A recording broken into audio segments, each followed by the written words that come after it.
and I'm with the Ministry of Health and Long-Term Care, where I'm a Senior Policy Advisor. My name is Lamoureux, and I'm the Health Equity Coordinator at the Canadian Mental Health Association Toronto branch. I'm Andrea Bodkin. I'm a Health Promotion Specialist with Health Nexus Santé. And just before we continue, I just want to make sure that everyone's able to hear us correctly. So if you're unable to hear us, just feel free to pop a note into the chat box and let us know if you need us to speak up or anything. So before we move into the plan for today and our learning goals, we wanted to find out a little bit more about you. So we have a quick poll to find out where in the province you're joining us from, and we'd also like to know a little bit about what you do. So you're going to see that 2 chat boxes have just popped up on your screen. So you can use the text function to just let us know where you're coming to us from in the province and to tell us a little bit about what you do in your organization and what your organization is.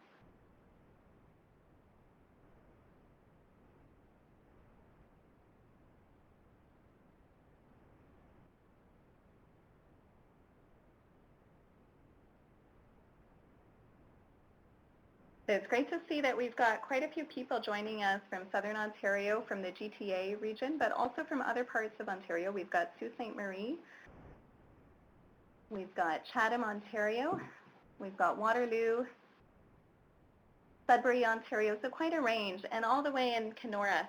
So that's wonderful to see that we've got people coming to us from all across the province, Kingston as well. Wonderful.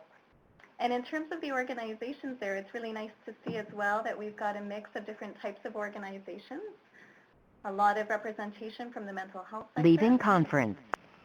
Quite a few people, CMHAs, but also from other organizations across the province. And I just want to apologize really quickly. We're unable to turn off that notification function when people join and leave the conference. So just be aware that you might get a couple of disruptions when people do join us and leave us today. Great.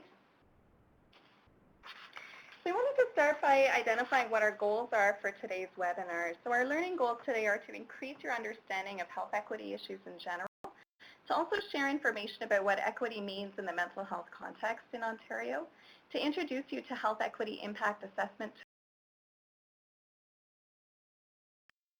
and then to discuss how to use the HEIA, or Health Equity Impact Assessment tool that the Ministry of Health has developed in Ontario within the community mental health sector specifically. So our agenda today, we've divided the webinar into 2 parts, and then we'll have an extended question and answer section at the end.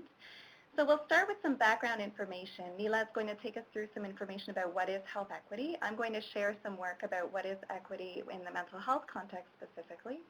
The second part of the webinar will focus on how to use the HEIA, introducing the HEIA. So Nila and Andrea will take you through that. And then Alex will share a real-life community mental health example from her work at CMHA Toronto. And as I said, we will have a Q&A period following that session, but feel free to also pop in any questions into the chat box. If we're unable to get to them right in the moment, we'll make sure that we address them at the end. So some of you have already started filling out our next poll there. We're wondering how much experience you've had with the HEIA tool. This will help us to know who we're speaking to and how we should tailor our information to you. So it's nice to see that about half of you are brand new to the HEIA. This will be the first time that you hear about it. Quite a few have had some degree of training but haven't yet conducted an HEIA. So I hope that our real-life example will help you live vicariously through Alex's work. And then it's great to see that there's a few people that have experience conducting HEIAs as well.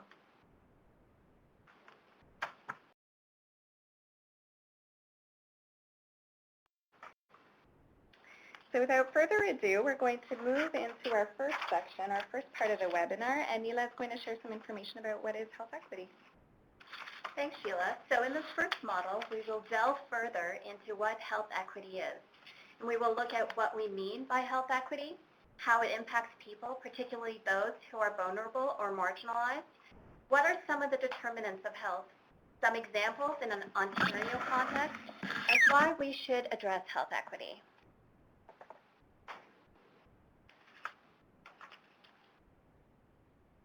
So given that most of us work in the mental health and or addiction sector, we know that equity is relevant to various aspects of our work. and to the populations that we serve. Health equity is most often understood as the absence of health inequities. While the Ministry of Health and Long-Term Care doesn't have an official definition of health equity, this definition by Margaret Whitehead, head of the World Health Organization's Center for Research on Social Determinants of Health, provides a practical reference point that helps us better target our efforts. Inequities are defined as disparities in health outcomes that are systemic. This means that it affects specific populations versus individuals and is unintentional versus intentional. Unfair, there are ethical and legal obligations to address these disparities. Actionable, meaning that we have the ability to address the barriers. Non-random or caused by those who become ill. This means that it is not able to be explained by a simple choice on the part of the individual to assume health risks. You will see later that the Health Equity Impact Assessment is a tool that helps embed health equity considerations into our work.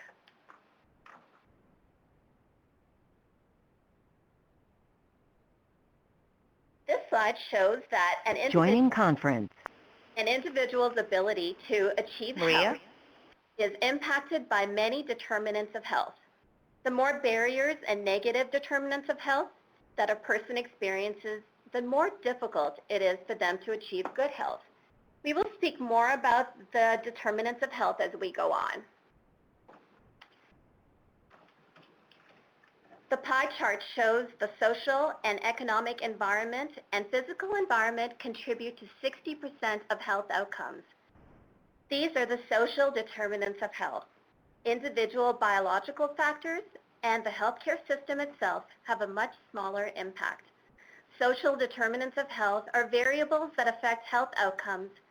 These are the hurdles and barriers people must cross to have better health. Determinants of health are often responsible for health inequities because they are conditions of people's lives and they are shaped by the distribution of money, power, and resources. There is a list of determinants of health compiled by the Public Health Agency of Canada in the HEIA workbook. But you can use a list that is most relevant to your population group when completing the HEIA.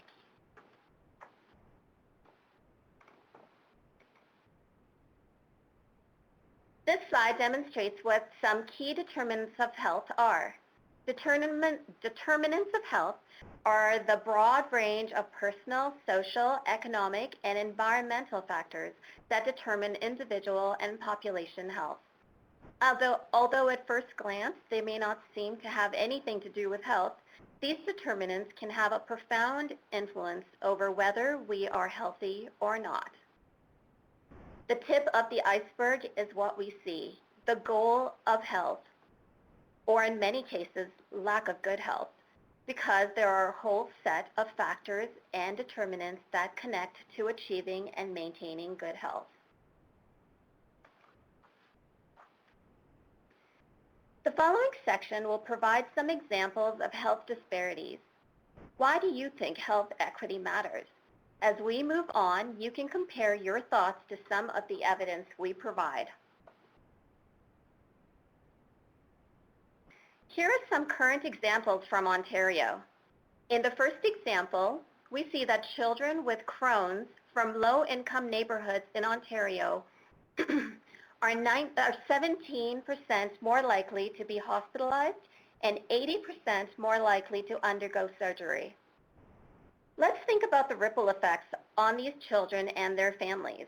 Beyond the obvious health risks of being hospitalized and undergoing surgery, these children will likely miss days away from school, impacting their potential educational achievements, reducing social connections, and reducing their ability to participate in other normal childhood activities such as sports or other extracurricular activities. Their parents may have to take more time off of work, and given that they live in low-income neighborhoods, may be engaged in precarious employment, which may result in difficulties in their workplaces, or perhaps even job loss. The researchers suggest that the difference in outcomes for children with Crohn's is likely due to difficulty in accessing newer and more expensive medication. The second example demonstrates that of this particular Toronto study, 39% of children around 4 years old had not seen a dentist. Cavities in children not only Joining conference. Russell. but also contribute to other health issues such as feeding problems, poor nutritional status, and behavioral problems. The final example is from the POWER study demonstrating the difference in access to primary care between women who have been in the country for less than 10 years and others. Having access to primary care is a key to maintaining good health. Ripple effects of failure to access appropriate care can result in more serious problems for these women later on down the road. We can see that the ripple effects of poor access to health care in all three examples are costly and intrusive.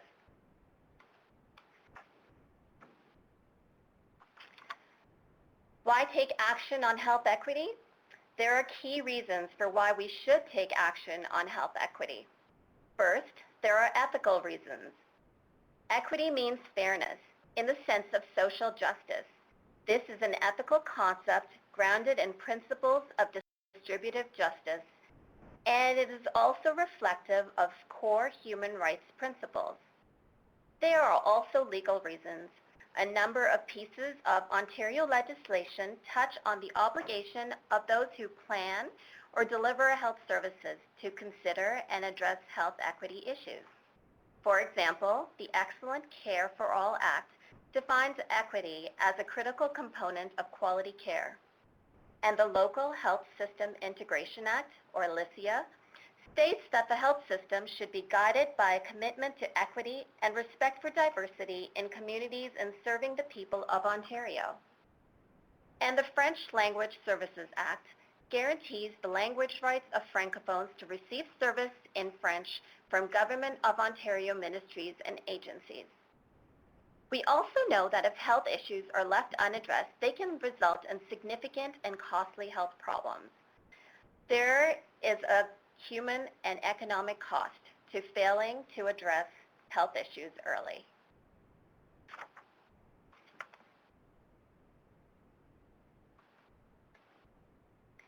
So how do we improve equity in the health system? Completing an HEIA is one way to help build health equity into health planning and delivery. It can help target resources or programs to address the needs of disadvantaged populations. Dr. Sarah Bowden at the University of Alberta is quoted as saying, "Those who are experiencing health inequities are not represented amongst decision makers." The HEIA tool is a method to encourage consideration of the needs of those experiencing inequities, but also a reminder to engage with the community to find out about what those needs are. The health equity tool puts the onus on you to consider what impact you can have on reducing inequities within your own purview of work. We will talk more about the HEIA tool later on during the webinar. I will now pass this over to Sheela, who will speak to you more in a mental health context. Thanks, Nila.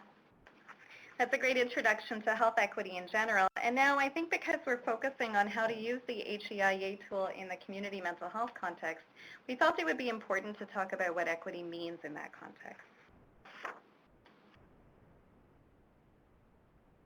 Joining conference. Jill Shakespeare. So the information that I'm going to share comes from a discussion paper that CMHA Ontario launched in May of this year. The goals of that paper were to build a common language and understanding within the mental health sector around equity issues, to identify some of the key equity issues and populations that we need to think about when we're doing our work in the mental health sector, and also to identify some initial steps for action. So it's important to start with a common understanding of what mental health means. And although most of us are working within the mental health sector, we may all come to it from different backgrounds, or we may all have different understandings of what mental health means. But I'm sure that all of you would agree that mental health is more than the absence of a mental health condition or illness. Leaving conference. And Maria? CMHA Leaving conference. Eileen. At CMHA Ontario, we often use the two continuum model to explore what mental health means. And I think the real crux of this model are the two lines that go across your screen there, one in blue and one in green. So you see that we have one line that represents a continuum of symptoms to no symptoms of a mental health condition, and we're all somewhere along that line. We're all somewhere also along the line that runs from poor mental health to positive mental health. And I think what this model demonstrates is that mental health is relevant to every single one of us, but additionally that it's possible to have a mental health condition and be doing very well, to be experiencing positive mental health and well-being. It's also possible to not have a mental health condition and experience poor mental health, and I'm sure we've all experienced that ourselves. So as Nila has said, some of the factors that contribute and shape our health are the social determinants, or socioeconomic conditions that impact on our lives. And there are three conditions that have been identified as especially significant when it comes to mental health. The first is experiences of discrimination and violence. The second is experiences of social exclusion. And finally, experiences of poverty or access to economic resources. And I think, again, this is probably intuitive for many of you that are working within the mental health sector, in which we often address all three of these determinants in our day-to-day work.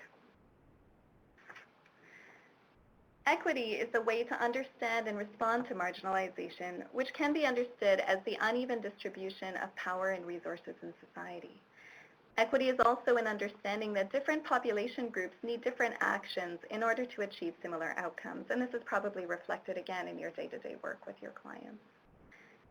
Another concept that's really essential to the work that we're going to discuss today is that of intersectionality. So this is the idea that's also probably very intuitive for all of you, that we all experience different kinds of marginalization, sometimes at the same time. Sometimes those experiences intersect. And I've added an example there of a South Asian woman who lives with a bipolar disorder in a rural region of the province. So we just wanted to engage all of you in a bit of conversation about this concept of intersectionality. So if you're thinking about this woman, a South Asian woman living in a rural part of the province, what are some of the factors that you think contribute to her mental health and to her experiences in general?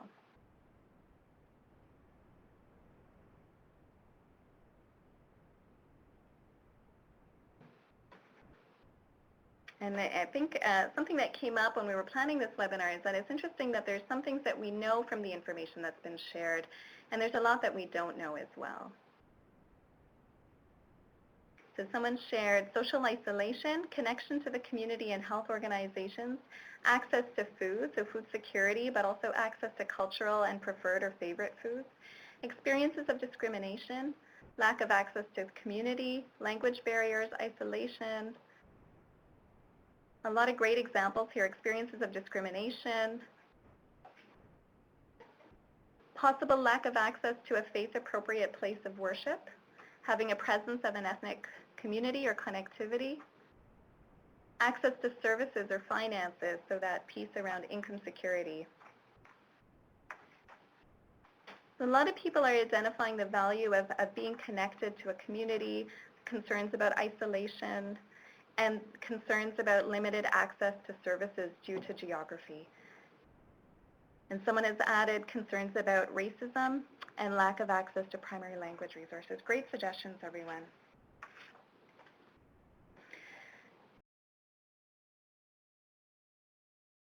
So in the work that CMHA Ontario has been developing, we conducted a literature review and key informant interviews, and there were three key relationships between equity and mental health that really emerged through this work.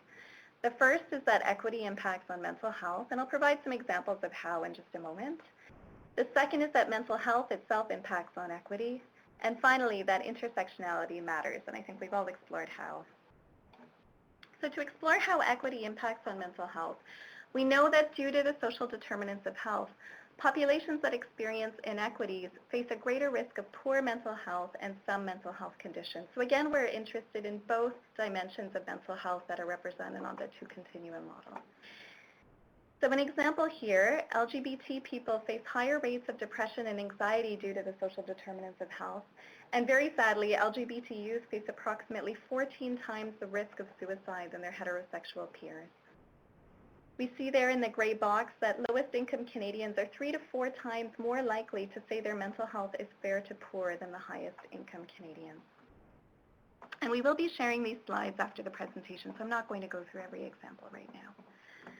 The second relationship we identified is that mental health itself impacts on equity. So people that have lived experience of a mental health disability or issue face significant discrimination, stigma, and social exclusion that it can impact on every part of their lives. And I'm sure this is something that all of you are very familiar with in your work. So over the past couple of years, the Ontario Human Rights Commission has documented extensive discrimination that people have experienced in a range of different areas, including housing, employment, and service delivery. And a recent study from the Salvation Army indicated that 24% of Canadians surveyed are actually afraid of people with mental health conditions. And again, I'm sure these are factors that significantly impact on how you provide your services in your organization. And finally, the last relationship that we identified that really matters when we think about what equity means in the mental health context is that intersectionality really does matter. So people who experience intersecting mental health issues and other forms of marginalization face added unique challenges and barriers. So for example, immigrant, refugee, and ethno-racial groups face language gaps, discrimination, ineffective or inappropriate service models, and the overlapping social determinants of mental health when accessing services. And I think it really speaks to the knowledge of the participants that all of those factors are things that came up when we did that little exercise around intersectionality. And in the gray box, we have another bit of evidence that probably reflects the reality that many of you are working with, which is that Northern Ontarians report higher rates of depression, higher use of medication, and higher hospitalization rates when it comes to mental health issues, but yet have access to a less comprehensive, available, and accessible basket of services. So again, we see there how different factors intersect to produce an experience of marginalization. So who is impacted by these issues? There's 3 population clusters that emerge, and I say clusters because they're not discrete population groups, but rather clusters of groups. The first is people with lived experience of mental health issues, as we've identified. The second on the right side in that blue bubble is people who experience any form of inequity. But then in the middle, we see that there's a considerable overlap between that group. So that's people that experience both mental health issues and other forms of inequity. And I think we would all agree that many individuals actually fall into that gray zone in the middle. So we have one more question to ask all of you. And that is, how do some of these issues come up in your work? So how do equity issues in mental health impact on your day-to-day work? It could be on your work directly with clients. It could be on the work that your organization does. And it could be on the way that you see services are organized within your community. So someone shares that equity issues in mental health significantly impact on policy development and rollout or implementation. Someone has flagged service delivery.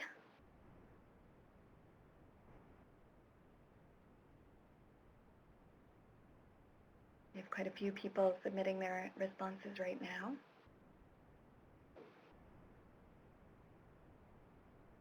So defining the very experience of mental health itself, that's a very interesting consideration. Someone has suggested that if you're low income, provided by social services limits accessibility to safe, affordable housing, and that significantly impacts on mental health service delivery for sure. Systemic advocacy becomes very important. The issue of wait times and access to services, so connecting inequities to health system challenges there. Someone's mentioned the value of introducing more holistic or non-Western approaches to healing when we provide mental health services, very important. Challenges in connecting clients with language-specific or culturally relevant services. Someone else has talked again about the value of equity issues for policy development and implementation to ensure that we have more equitable health outcomes. And again, access to affordable housing is a significant issue that many of you are seeing in your work. All right.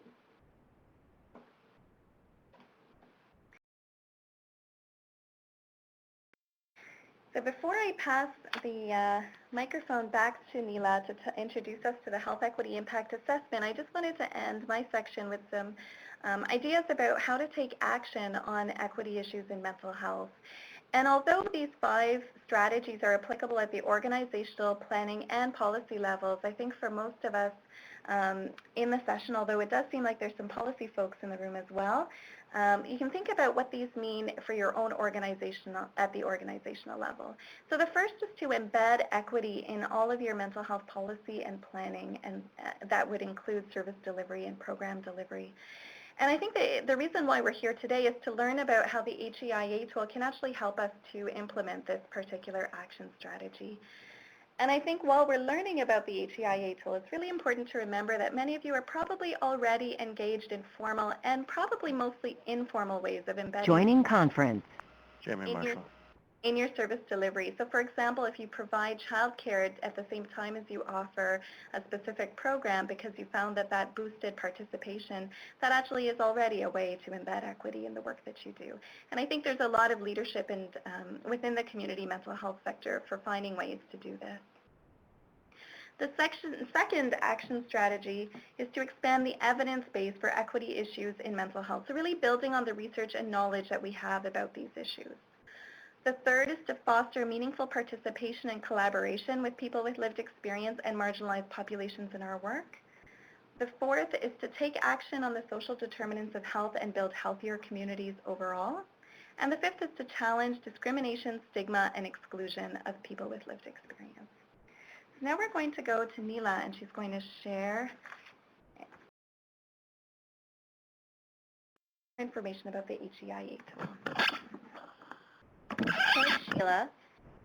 So as I mentioned earlier, the Health Equity Impact Assessment tool is a great way to help target resources and programs to address the needs of disadvantaged populations.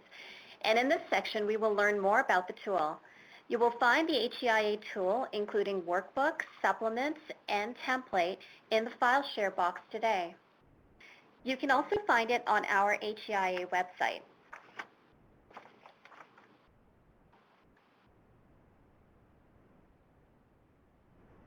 The following 3 slides demonstrate where an HEIA can be used to better align health services, policies, and programs with the need of the population. As you can see on this slide, the y-axis represents level of service, and the x-axis is a measure of need.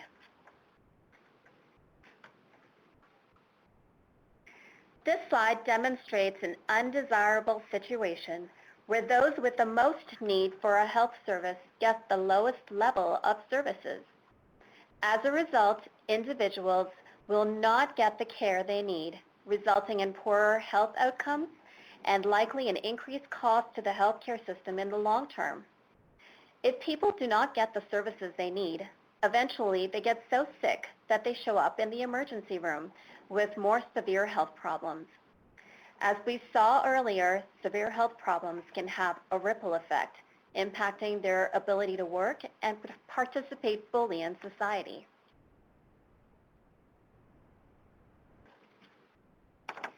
In this slide, we have an example of good alignment between high need and high service provision or policy alignment with the level of need of the population. So in the areas where there is a high need for a particular health service or program based on the composition of the population or the community, there is also a matched level of service or program provided. The HEIA is meant to be used on initiatives that impact on the health of a population or individuals. The aim is to maximize positive impacts and reduce negative impacts that could potentially widen health disparities between population groups. In short, to deliver the assessed initiative in a more equitable way. The HEIA is not appropriate for all purposes. For example, it is not as well suited as other equity tools for needs assessments. The primary purpose of the HEIA is to assess an initiative at the level of a particular program, service, or policy. But the HEIA can also be used at a macro level to assess a particular mix of current or planned initiatives with the goal of assessing whether the mix will potentially widen health disparities or improve health equity. It can be used for measuring and tracking action on equity, program or service evaluation, or strategic planning.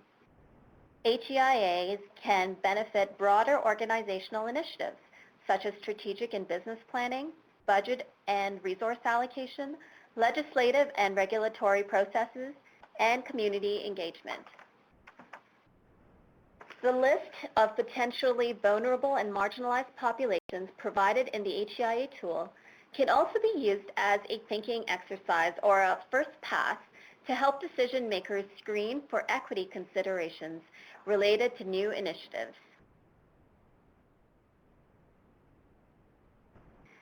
There are a number of health equity impact assessment and health impact assessment tools available across Canada and internationally. Ontario's HEIA 2.0 was based on the jurisdictional scan of those other assessments and piloted with key stakeholders to ensure its applicability in an Ontario context.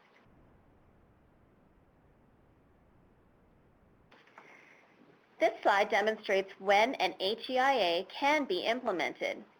It can be used prospectively during the research, analysis, and consultation phase of the development of a program or policy, and it can also be used retrospectively during the review, monitoring, or evaluation phase of a program or policy. One key is to ensure that decision makers are supportive of undertaking an HEIA, so that once you have made suggested mitigation strategies, they will more likely to be implemented.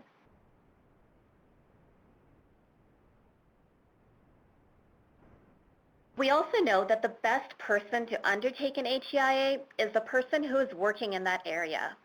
So that's the people on the phone making the decisions about how you want to plan the program. This is the person who will not only know your policy or program or initiative best, but it is also you who is likely to know what your population needs are.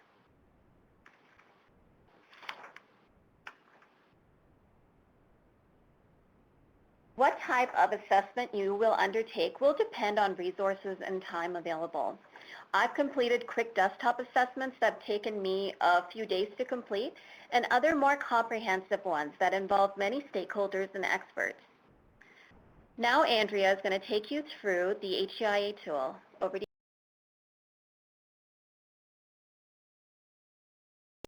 you. Thanks, Nila. So I'm going to take us through the 5 steps of conducting an HEIA. And as Nila has mentioned, there's a variety of things that you can use or conduct an HEIA on. You can conduct an HEIA on a policy, on a program or initiative, or on a service. And there are 5 fairly simple steps to conducting an HEIA, and I'm going to take a few minutes to go over each of those steps in detail. So the very first step is called scoping, and in this stage, we identify specific population groups that are affected by inequities in general, and that could be affected by the program or initiative that you're looking at in particular. So you want to identify groups that are defined by social, economic, demographic, or geographic differences. And you also want to recognize that we often have this huge temptation to try to put folks into a box. And Sheela has already talked about, and from the discussion, we understand that you also have a strong background in understanding intersectionality. So that's Leaving conference. More than a category. So it's important not just to identify who in your community or within your catchment area is experiencing inequity, but also why. So once we've identified those population groups, we take a look at what some of those relevant determinants, the causes of health inequities that are faced by those groups. And it's only when we understand why groups experience inequities and barriers that we can actually plan around it. So we certainly want to consider the social determinants of health, the determinants of mental health, as Sheela has talked about, but you also want to take a look at any determinants that are particular to your program. So a few minutes ago, Sheela gave the determinant of access to childcare as an example where folks in your field have really been leading the way in terms of modifying programs to make sure that folks have access to them. So take a look at those particular determinants as well. I also wanted to talk a little bit about where you can find the information, in particular for this step, but also as you continue with the other steps of the social determinants of, the HEIA. And that is, where in the world do I find all of this information? Where do I gather the data from? And you can certainly look at some of the more traditional, I call them big D data sources, such as Statistics Canada. Your LIN may have been putting together reports on the state of community health and access to care, etc. But another really great source of information are the people with lived experience. And you can either talk with the folks who may be accessing your program or your service directly, and or you can also link with organizations in your community that are doing similar work. And this is also an area where you can tap into the knowledge within your organization and within your network. There are some HEIAs that have been conducted with a group of folks internally sitting around the table, and other HEIAs that have been conducted by actually going out into the community and conducting focus groups and key informant interviews to get that information. So really consider where you can get all of that information from for your assessment. So once you've identified the population groups you're looking at, the determinants, the causes of the health inequities and them accessing your program or services, then you can go on to identifying what the impacts to your program are. And what we really want to do with an HEIA is get at the unintended impacts. So when we design a program or where we set up a particular service or implement a policy in our work, there's a reason that we've done that. We have an intended impact, something that we're actually trying to change or to provide. But I'm sure, as you know from your work on a day-to-day basis, there are a lot of other things that can happen in addition to that intended impact. And so what we want to do in step 2 is try to think of those unintended impacts. And are they positive? Could they enhance health? Could they reduce health inequities? Could they help folks in your community access your service? Or are they negative impacts that could actually exacerbate inequities, put barriers in place, etc.? And once you have identified what some of those potential impacts, you can put mitigation strategies in place to make sure that the positive ones happen and try to minimize the impact of the negative. So I thought I'd share a little bit of an example here of a program that you're probably familiar with, because this is a program that's happening all across the province and in lots of other jurisdictions as well. And it's not a mental health example, but it's one I think that really illustrates this point quite nicely, and it's the Good Food Box program. So as many of you are probably familiar, it's a program where folks can sign up to have a box of local produce on a weekly basis throughout the spring and the summer and sometimes even the fall months. And the intended impact of this program is to increase people's access to fresh fruits and vegetables. However, many of these programs are set up where people actually go to a common place in their community, for instance, a church, a community center, a local school, to pick up their boxes of produce.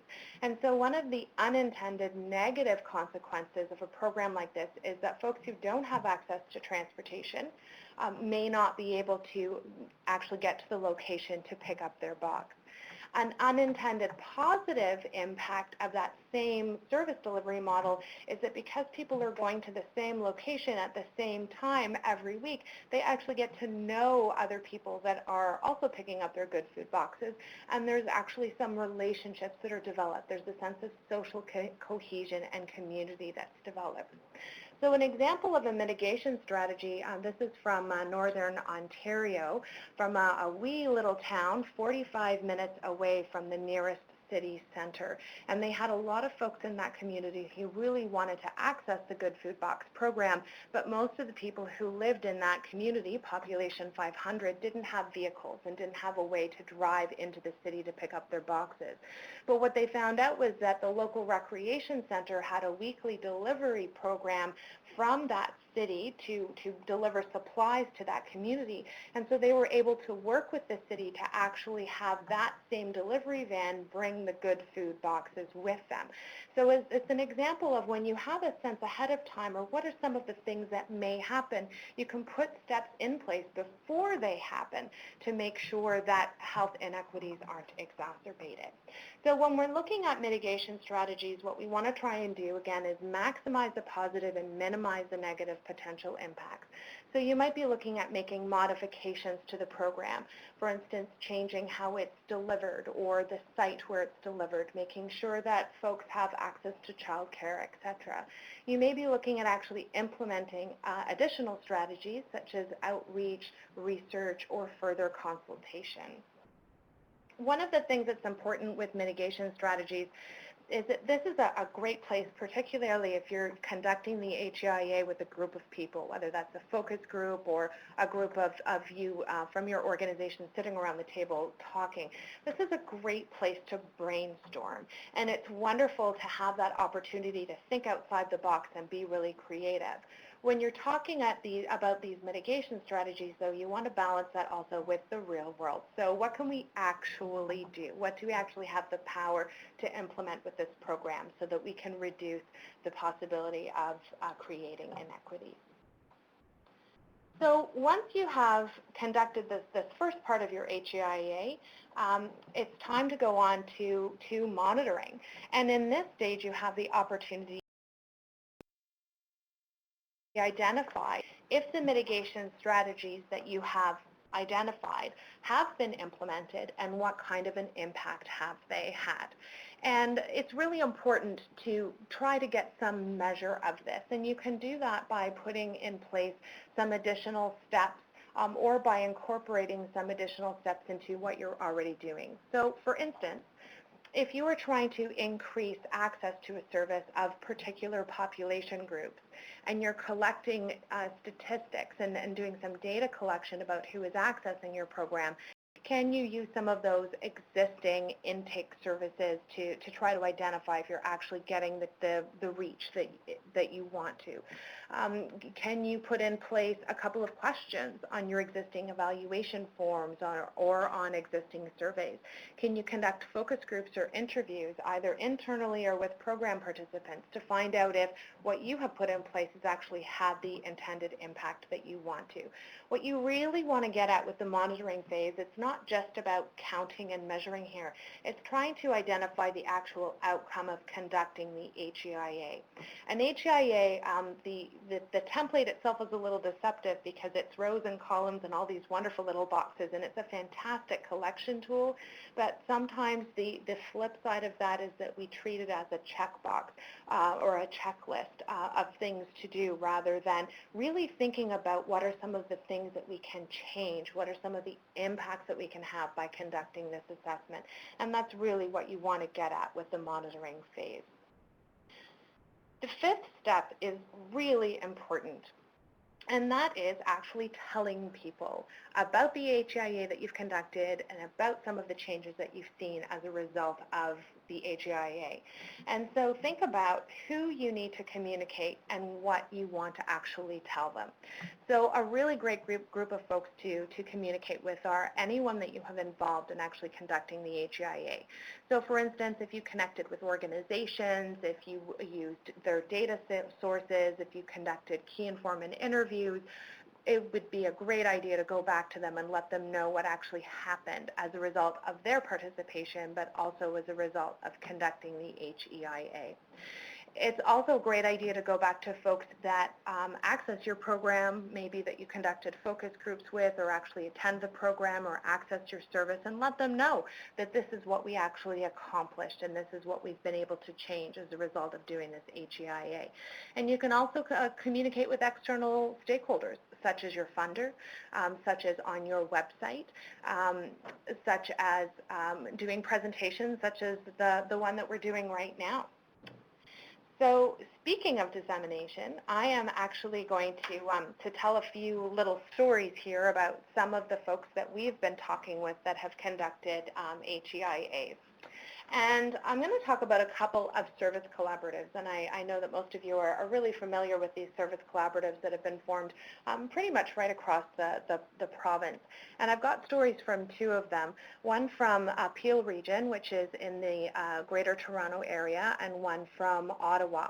And in Peel, what they really wanted to accomplish with their HEIA is make sure that they had everyone at the table throughout their community engagement and consultation process that they really needed to hear from.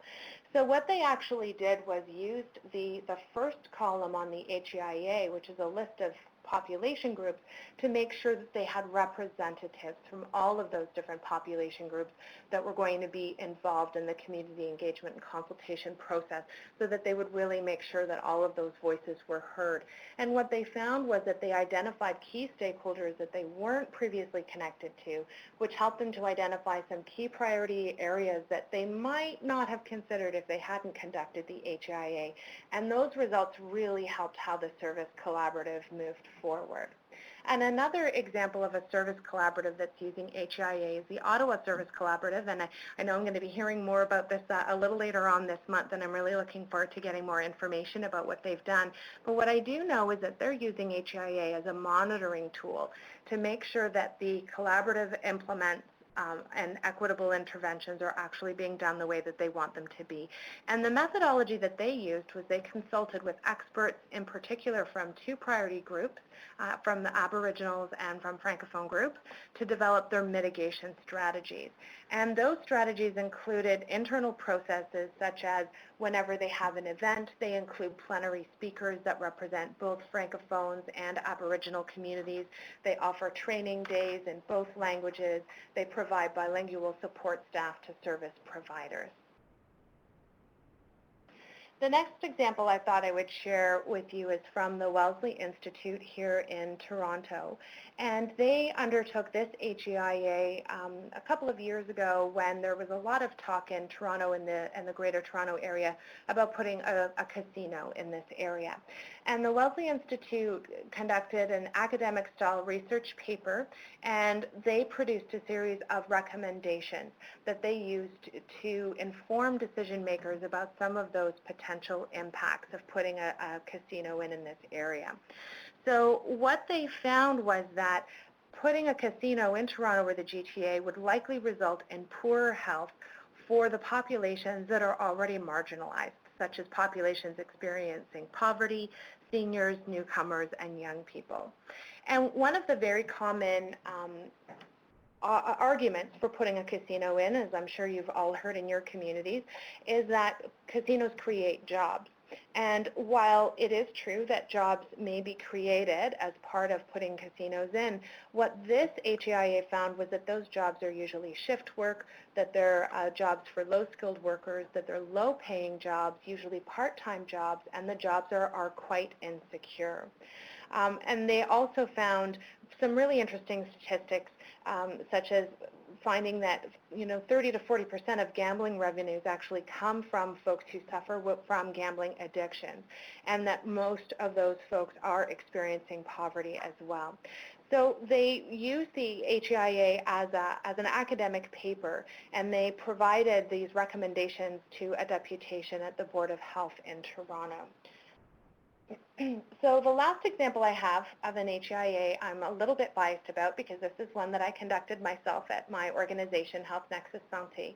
And we conducted the HEIA on one of our programs, which is called the 3M Health Leadership Award Program. And this program is a partnership between Health Nexus and 3M Canada. Leaving conference. People. And the purpose of this program is to recognize leaders who are working in the social determinants of health across the country. And rather than conducting an HEIA on the entire program, what we decided to do was look at one particular aspect of the program, which was the communications outreach strategy. And that's what we used to tell people about the 3M Health Leadership Award and to encourage them to nominate leaders in their communities. So we conducted this HEIA a little bit differently. What I did was that I took the 5 steps of the HEIA and I turned them into focus group questions. And we used those questions internally with our internal planning committee. And at Health Nexus Santé, we've been working in the area of social determinants of health and health inequities for 29 years.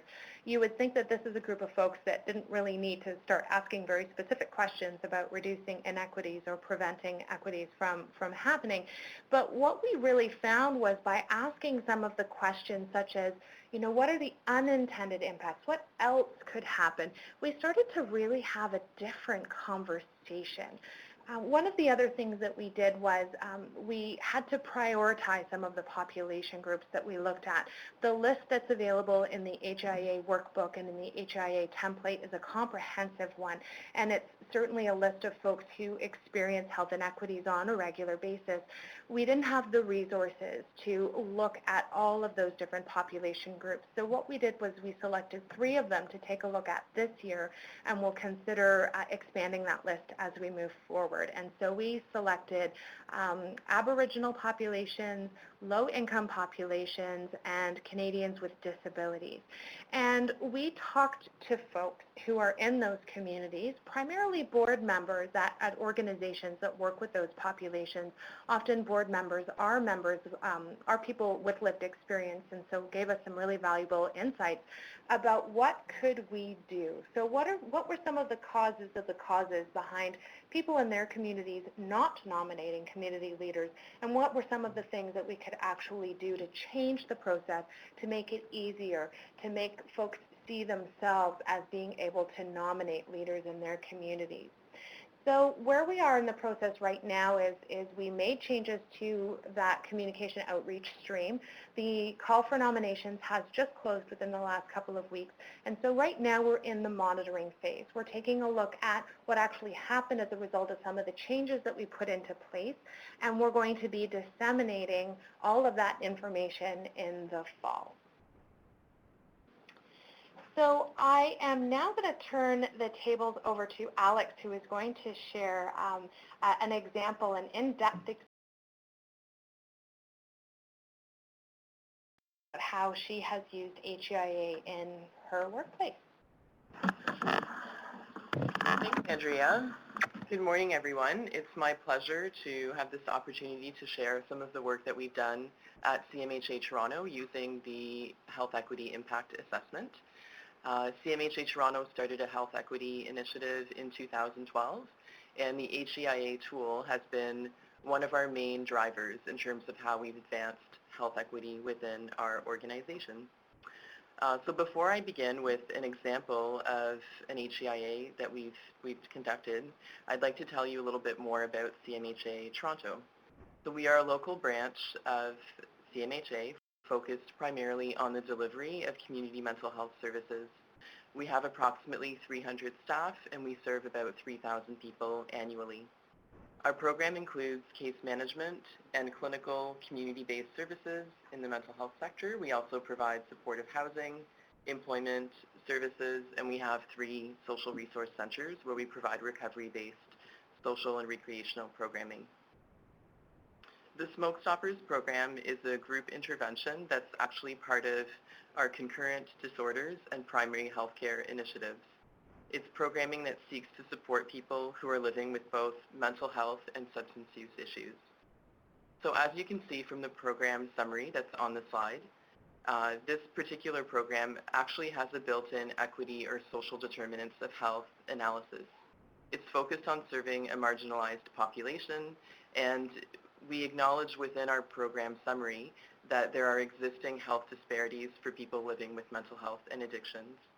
So that includes the fact that there are higher smoking rates and higher rates of physical illnesses such as diabetes and other physical health conditions for this particular population.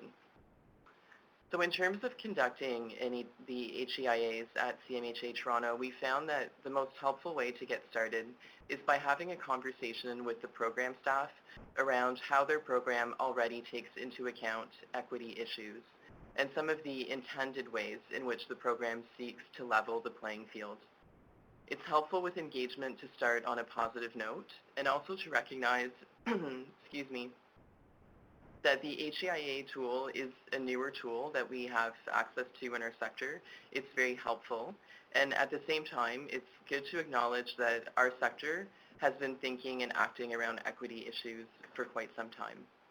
So some examples of that are the fact that we provide in many of our programs local transportation, snacks, and sometimes childcare. These are all equity-based interventions.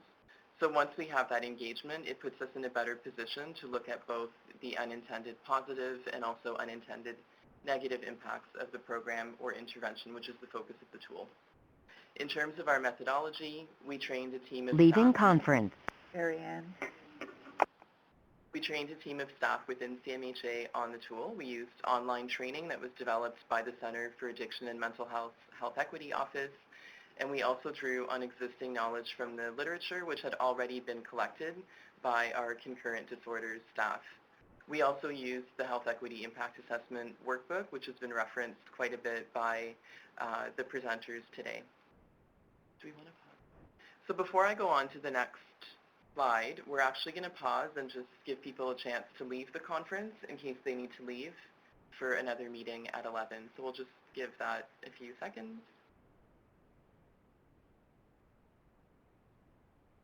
Leaving conference. Chairman Marshall. Leaving conference. Eric Sutton.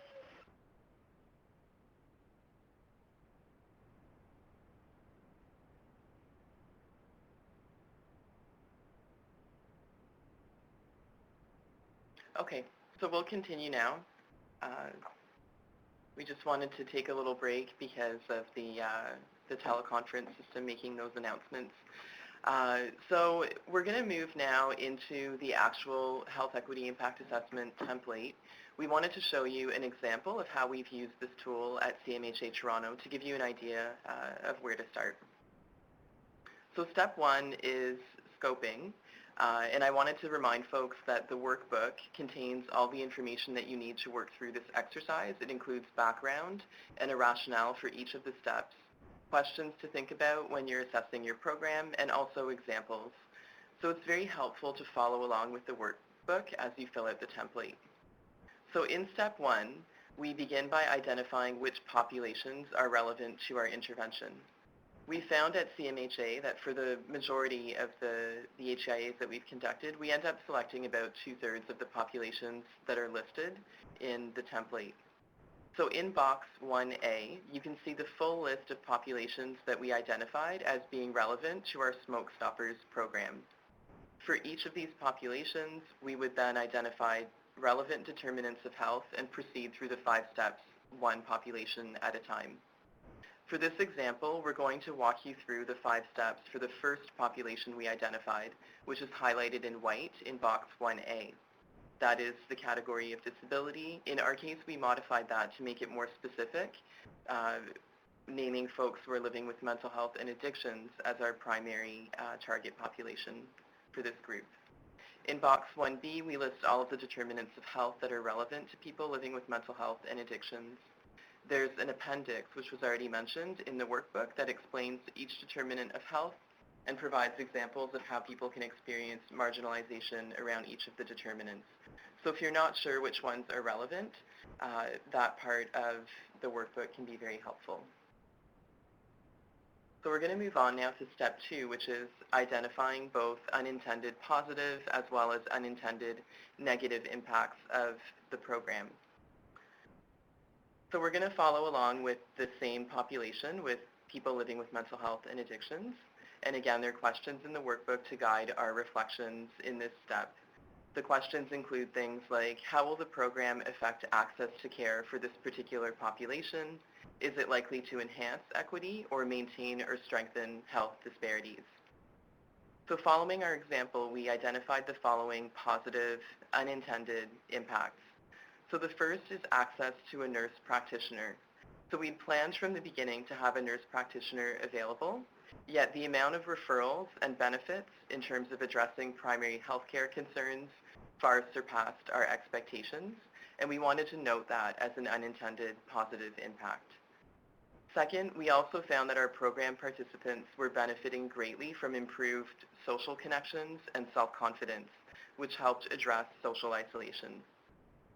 Third, we also found that program participants were connecting quite a bit to diabetes education, and that's not something that we'd planned for in our program, and it's something that was really affecting, it was an opportunity again to improve health for this marginalized population. In terms of negative impacts, we found, firstly, that the group format was excluding some folks, especially for us coming from the mental health and addictions field. We know that groups don't work for everyone, and that we're likely not reaching some folks who don't feel comfortable in group settings. Secondly, we also discovered that most of our participants were in need of nicotine replacement therapy, yet this therapy was not accessible nor affordable to most of our participants. Thirdly, our participants asked to hear from people who'd been through the program, from people with lived experience of mental health and addictions who successfully quit, and we didn't have this initially built into the program. So now for step 3, mitigation strategies. So in this step, our aim is to think about how to maximize positive impacts and how to minimize negative impacts. So here are some examples, just some highlights of what we identified as mitigation strategies. So around the involvement of people with lived experience in the program, in the short term, it was thought that the best way to deal with this would be to bring in a guest speaker with lived experience, a graduate of the program who could share their story with the group. As a longer-term solution, the Smoke Stoppers staff applied for a grant to bring a peer facilitator on board. They applied for this grant that would include training for that person and to bring them on board as a co-facilitator for the entire group rather than just having a person with lived experience come in as a guest speaker. And from what I understand, that training is now complete and this person is beginning to work with the Smoke Stoppers program. Around access to primary health care and nicotine replacement therapy, early on, many of our participants wanted to quit but could not afford or access NRT, which is key to success for many people, especially for folks who are heavier smokers. This nicotine replacement therapy is really key to successful reduction or quitting of smoking. So around this issue, we partnered with the Center for Addiction and Mental Health to access off-label prescribing through a physician, and we also partnered with a local hospital to gain access to nicotine replacement therapy. And as a side note, those partnerships actually also created opportunities for knowledge exchange and capacity building around our smoking cessation programming. So it was beneficial to the greater program as well to make those connections. Around the one-on-one support and the fact that we were only providing a group intervention, we did have to acknowledge that our staff resources were limited. However, we were able to build in some one-on-one support into this program, and we're looking into how to expand in this area. So when we're looking at mitigation strategies, it's important to remember that we can't always fix everything that we want to fix. Many of our organizations have limitations in terms of staffing and funding. What's more important, though, is that we flag areas for improvement or, potential strategies that we think could improve the equity outcomes of our programs, and that we keep track of those and we don't lose them. So that's how one of the ways in which this tool can help us. So moving on now to step 4, which is monitoring. In this step, we want to ensure that we have measures in place to follow up on our mitigation strategies and to determine if they've been effective. So the workbook asks questions like, were the mitigation strategies implemented? How can they be evaluated? And were they effective? So again, the HEIA is a living document, and it works best when we keep it alive with cycles of reviewing and updating. So monitoring is an important step to create that cycle. So following our example, we identified the following monitoring strategies. The first is to incorporate our mitigation strategies into the program logic model. So to build into the program's structure the improvements that we identified under mitigation. The second step is to integrate, or the second monitoring strategy is to integrate the follow-up on the health equity impact assessment into our annual program review of smoke stoppers. That way it becomes automatic that we're going to be reviewing this tool and the outcomes on an annual basis. The third monitoring strategy was to follow up on partnership developments every couple of months to ensure that things were moving in terms of getting connected to the resources that we needed to make some of those improvements. This version of the smoke stoppers HEIA that we're referencing today is actually the second draft.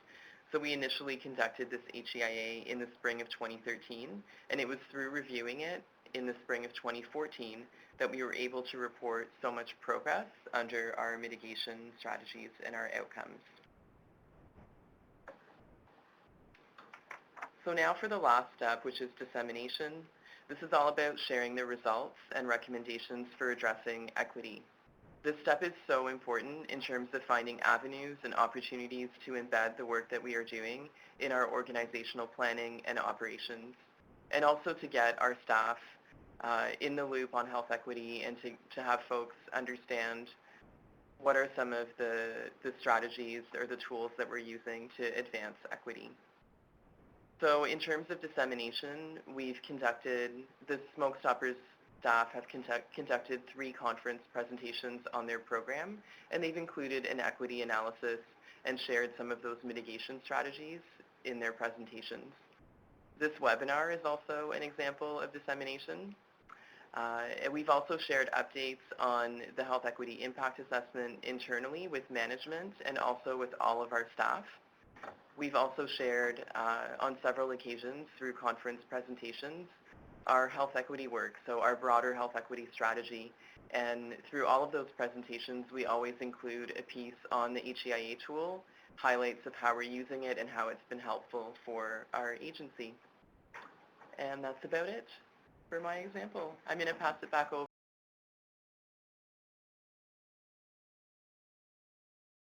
to Sheela. So before we go into our question period, we just have 2 final slides for all of you. These are a couple of helpful tips for conducting HEIAs. The first set of tips has to do with how to provide that mental health lens to your HEIA. And I think Alex's example really highlights a lot of these strategies. So there's 3 specific tips that we want to share. The first is to really foreground the experiences of people with lived experience when you conduct your HEIA. So as Nila mentioned, the populations that are provided in the HEIA tool and workbook from the ministry are sample populations that have been identified as populations that can experience inequities when it comes to health. And although people with disabilities are included there, because most of our work is with people with mental health disabilities or addictions, it's important to really pull out that population in our example. So I think Alex's example is a great way where she was able to take us through an HEIA that really just looked at unintended positive and negative impacts on people with mental health issues. The second suggestion is to identify any additional populations that may be impacted, and a couple of the other presenters spoke about the value of customizing your HEIA as well for the populations that you serve and for the program that you're looking at. So it's important to think intersectionally when you do this, particularly in the mental health context, since many of the individuals that we work with already are a marginalized group, are already experiencing mental health issues, but may also experience other additional challenges or barriers. So the example that comes to mind is people with lived experience who have had contact with the justice system. And I think, again, Alex's example points to another intersectional population, which is people with lived experience of concurrent disorders. The final tip to how to provide a mental health lens for your HEIA is to consider the mental health unintended negative or positive impacts when it comes to mental health for all populations. And again here, we're not thinking about necessarily impacts that could contribute to mental health conditions, but really that poor or positive mental health and well-being. And it's important to remember those social determinants of mental health when you're thinking through this step. So although most of our programs in the community mental health sector focus on the needs of people with mental health related issues or disabilities or addictions, we may also work with other groups, and we also know that people with mental health issues themselves can experience poor or positive mental health. So just turning over to Andrea for a final slide. Sure. I have a few key learnings that I thought I'd share with everyone, and mostly these have come from the folks that we have talked to who have conducted HEIAs. And if I may, I'm going to put out a shameless plug here. We are always looking for case studies, and so if you've conducted an HEIA and have something interesting that you would like to share, please feel free to be in touch with me, and I'd love to connect with you and do a little bit of an interview and find out about some of your experiences. So some of the things that the folks that we have talked to have found really helpful in implementing and conducting HEIAs, and one is to have a plan. I am a big planner. I don't do anything without a comprehensive plan, and I think that having a sense of what it is that you want to get out of your HEIA and how you want to conduct it before you start is really important. So you might want to think a little bit about timelines and resources. Do you need to get buy-in from senior staff or from other folks in your organization? What are some of the key things that you might need to consider as you move along? And having a plan will also help you in actually implementing some of your mitigation strategies and making sure that your HEIA isn't a piece of paper that's sitting on the shelf, but is something that is that lives on and actually has an impact in your programs and in your organization.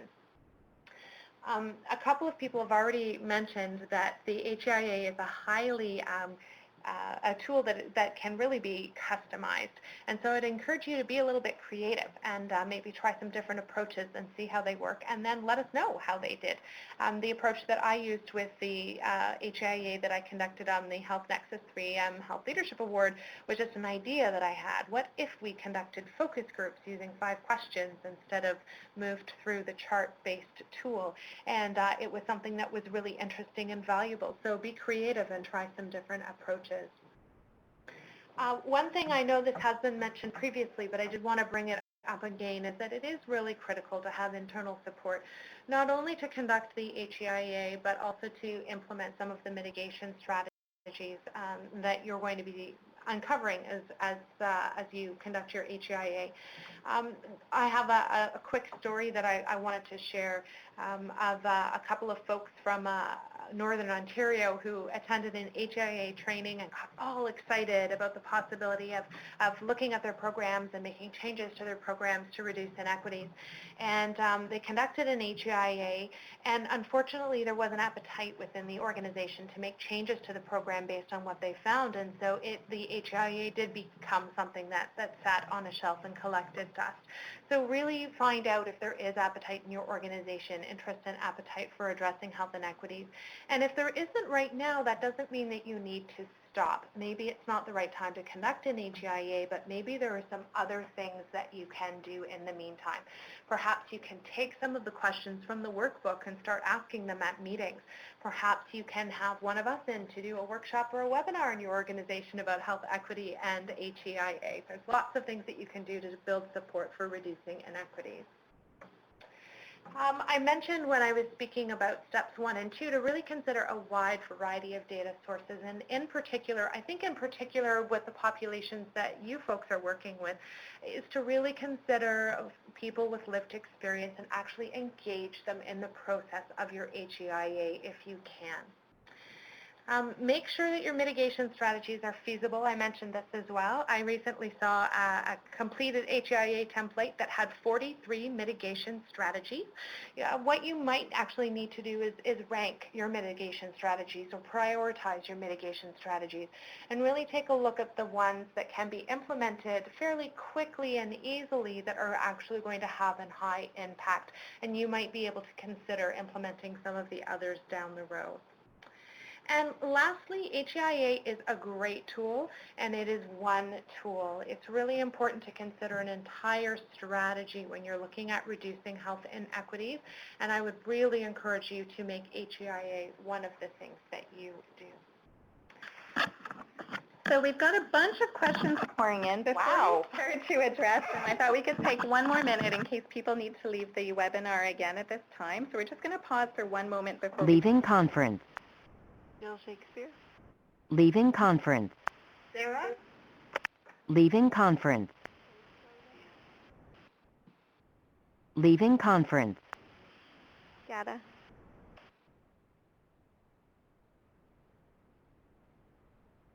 All right, last chance to leave the conference before we get into the Q&A. One more second. All right, so we've got quite a few questions coming in. I think what I'm going to do is I'm going to try to moderate this, and I'm Leaving going to direct... conference. Graham Harvey. Leaving conference. Okay, just one more second. Leaving conference. Russell. Thanks to everyone for their patience through this process. So I want to direct the first set of questions to Alex because there's a bunch of questions I think that really relate to a hands-on, real-life example in the community health sector. We have a question from Steve for Alex, which was there any consideration of language and cultural barriers when you did the HEIA on smoke stoppers? But I also want to direct a couple more of the questions to you at the same time. So someone asked about, there was a question about how to get that internal support. So Natalie's question, for those that have conducted an HEIA in their organization, how did you obtain buy-in from others to take the time to conduct it? And there's a third question from Anita, is about whether organizations have HEIA written policies. And I thought, since Alex, your organization has obviously conducted quite a few HEIAs, maybe you could take on those three questions and see where we go. For sure, yeah. So to start with Steve's question around whether we considered, let me just flip back to the question, whether we considered language and cultural barriers with smoke stoppers, we certainly did. So when we did the first step, which is scoping, we identified all of the populations that were relevant to this particular program. For the example, I walked you through the population of mental health and addictions. We'd also identified linguistic communities as another population that we wanted to think about and do the exercise on. So in that process, we discovered that our program materials, the materials that we use in the group, the materials that are used by the facilitators, that they might not be in plain language or accessible in diverse languages. So in terms of mitigation strategies, we had the following. It was to review the materials to make sure that they're in plain language, to provide assistance for form filling if we have anyone that is experiencing a language barrier. We also flagged increasing our use of interpreters and looking into the translation of forms and flyers based on the most common languages that are spoken in the areas where we're offering the program. We also are going to explore doing language-specific groups, and we are going to explore partnering with local community health centers or hospitals to increase our capacity around facilitators that speak different languages. So that would be my feedback around that piece. The next question is... The next question is about how to get buy-in. Okay, yeah, so for us, our use of the health equity impact assessment was part of a larger health equity plan that we developed in 2012. We've had quite a few conversations with other organizations, particularly with smaller organizations that might not have the same capacity. Like in our situation, my role is to work full-time on health equity. But I've spoken to lots of organizations where there's a person at the management level, either a program manager or a program director, that has a particular interest in equity issues. And in some of those scenarios, there's a program manager or director that's taken the lead on health equity impact assessment, and they've done some of that online training. So because at this point in time, the ministry has made all of the resources available online, all of the materials that are required are quite accessible, and there's also some free training that's available online. So in terms of the resources that are required and the buy-in, it's more around figuring out how to carve out a little piece of time from one of your existing staff, possibly a program manager or director, to take the lead. And in terms of buy-in for us, we also had it, there was a question around policy, if we have a policy to use in HEIA. So in our case, our health equity plan includes a commitment to conducting the health equity impact assessment on any new program that we develop at CMHA Toronto. And our health equity plan was ratified by our board of directors and by senior management. So it's now for us become a policy that we conduct on an HEIA on all of our new programs. So even just in the past year, we have a couple of new programs, and it's part of our work plan to complete HEIAs on all of those new programs. I'm going to direct the next question to Nila, and that is a question from my colleagues at CMHA Ontario, actually. The question is, has the HEIA been used in other sectors outside of health?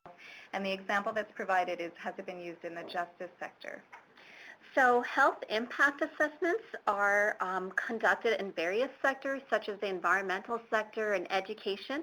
As far as the Ontario's HEIA, I have used it internally, working with other colleagues in other ministries, such as training colleges and universities and social services, as well as Andrea spoke about the service collaboratives, and I think there's an opportunity to see how that works in the justice sector. As many of you know, there are 18 service collaboratives, and 4 of them are focusing on justice, and at those tables are various justice participants, justice providers, and so they're involved in doing HEIAs as well.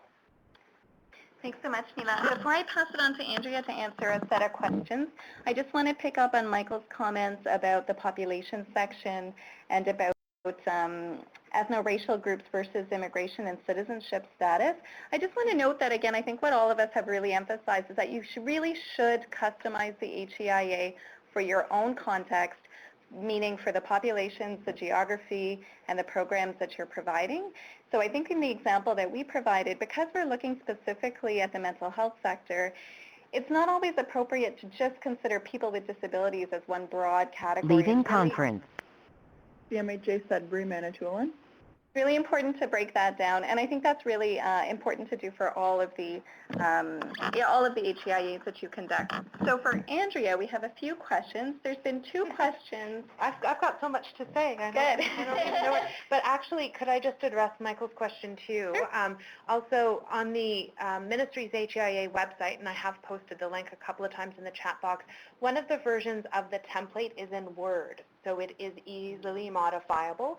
The other thing that I have seen is that people have developed their own templates, for instance, in Excel, where they've actually set up a worksheet for each of the population groups.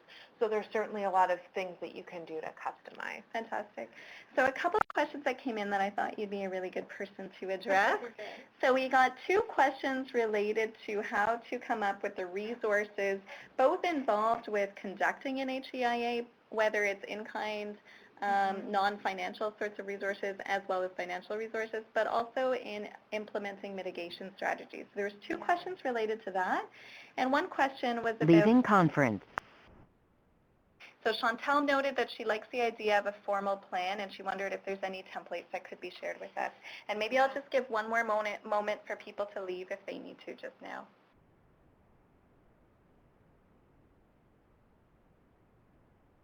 Okay. Okay. So that's a great question about templates, Chantal. One of the ones that I really like is from Public Health Ontario, and they have an online health program. I'm going to get the word wrong, but I'll look up the link and post it in the chat box in a moment. It's an online health promotion planning tool, and it actually walks you through an 8-step planning process that really kind of mirrors the HEIA process in a lot of ways. And that would be very in-depth and a little bit on the complex side, though having an online tool to walk you through step-by-step is really helpful. I think that I can probably come up with something and circulate it with some of the workshop materials, but I think what's really important is to get a sense of of what it is that you want to get out of the HEIA and try to really narrow that down. And why I say that is that the scope of your HEIA is really going to dictate how many resources you need, how much time it's going to take, and also would address Karen's question around budget implications. It's a really good idea to have a sense of all of those pieces before you actually start implementing the HEIA. For instance, if you come up with a plan to do your HEIA and you want to do focus groups and key informant interviews and a 6-month process, and then you go to your manager or director or supervisor and find out you've got 2 weeks, knowing those kinds of things ahead of time are really helpful. And as we've all mentioned in the past, one of the really great values in this HEIA tool is that you can do it so many different ways, and there is that sort of desktop, rapid, and then an intensive HEIA process, where really you could sit down and do this with a group of colleagues with coffee in a couple of hours. So to really think about the different ways that you can conduct it. So I will try to put a template together, maybe give that a little bit of thought and try to put something together to send out with the workshop materials, and I'd also love to hear from folks who also have them.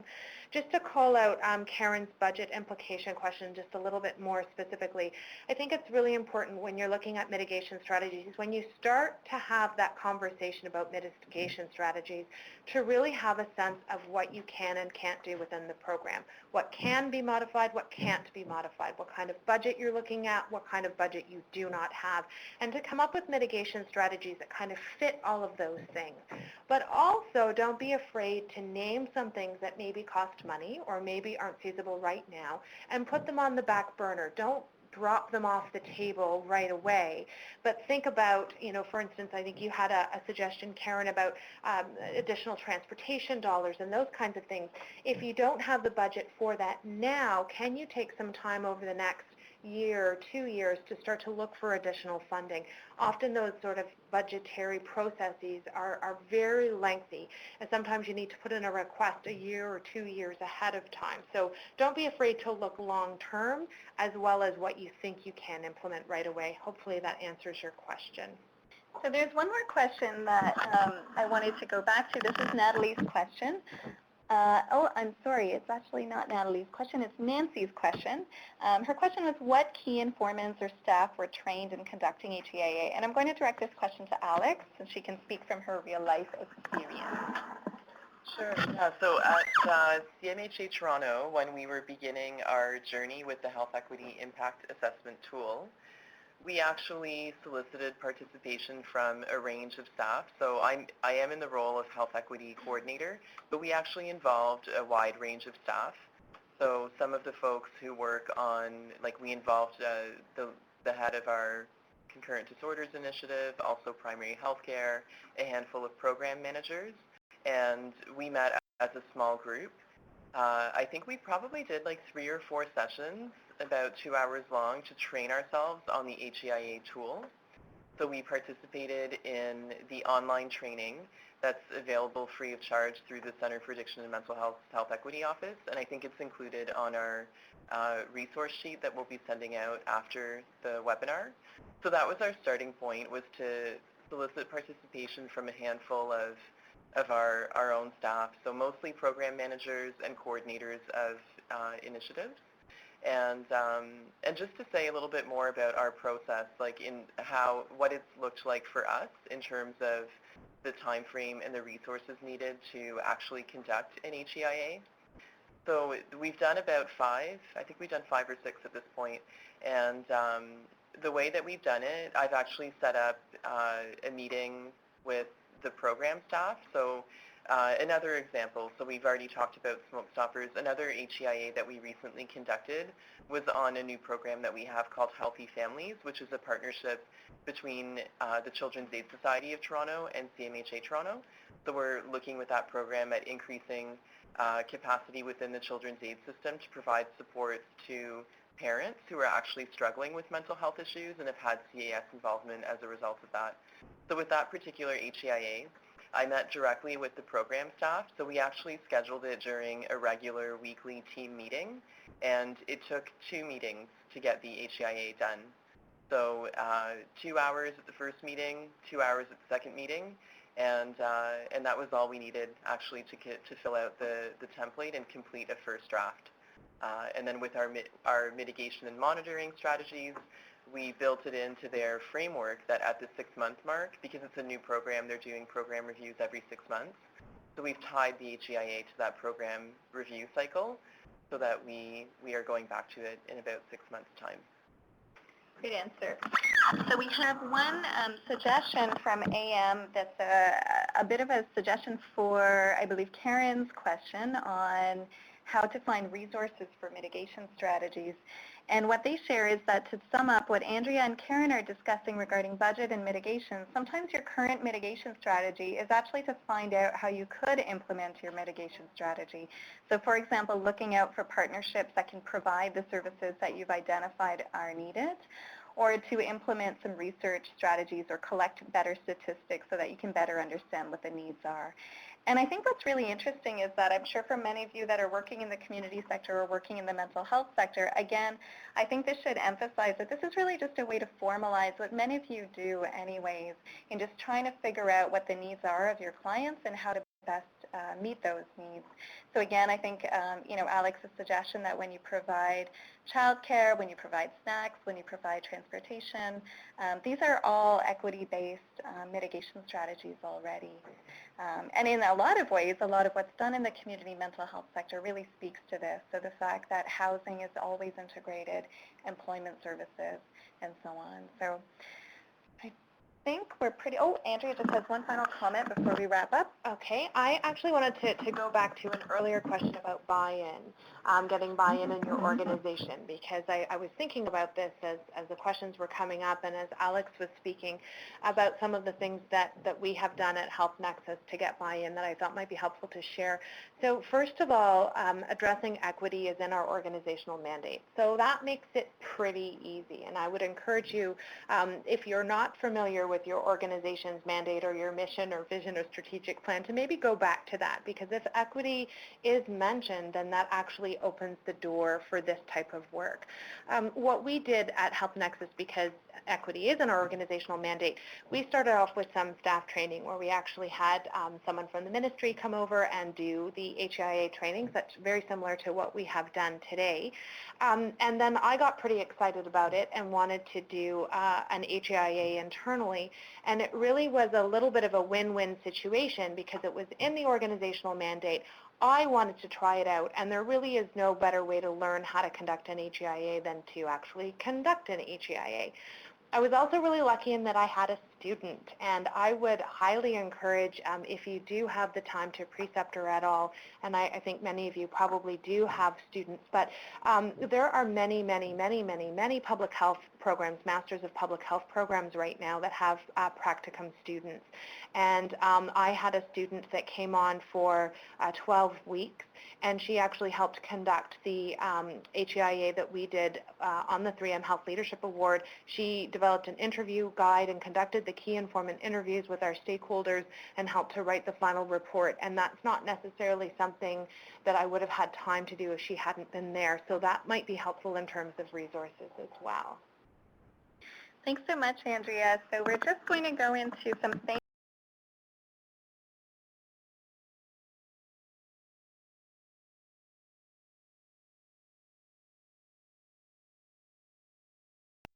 Thank all of you for participating, but especially for your patience in dealing with our little technical difficulty.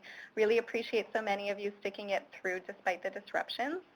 And we wanted to mention as well that I'll be sending out an evaluation survey, a list of additional resources that you can consult when you do try to conduct your first HEIAs or additional HEIAs, as well as a link to this recording to all those who are registered participants for today's webinar. And feel free to share that with anyone else that you think would benefit from that information. And feel free to also let people know that they can contact us, and all of you can also contact us if you have any additional questions. So we have our contact information here on this slide. All of you have my contact information through the registration process for the webinar as well. And you will all get a copy of this slide that I'll email out to you either by the end of this week or early next week. So thanks again to everyone for participating, and happy HEIAing.